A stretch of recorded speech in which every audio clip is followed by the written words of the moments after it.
আজকে তুমি কষ্টের ভিতর আছো, এজন্য তুমি নিজেকে ছোট মনে করো না। কারণ এমন একটা সময় তোমার সামনে আসবে যখন আল্লাহ তাআলা তোমাকে এই ছোট থেকে অনেক বড় কিছু বানিয়ে দিবেন। সে সময়ের অপেক্ষায় থাকো। আল্লাহ তাআলা অচিরেই তোমাকে এমন ব্যবস্থা করিয়া দিবেন।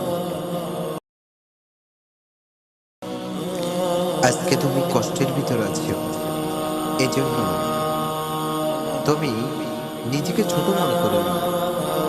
কারণ এমন একটা সময় তোমার সামনে আসবে যখন আল্লাহ তাআলা তোমাকে এই ছোট থেকে অনেক বড় কিছু বানিয়ে দিবেন।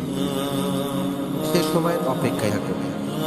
আল্লাহ তাআলা অচিরেই তোমাকে এমন ব্যবস্থা করিয়া দিবেন।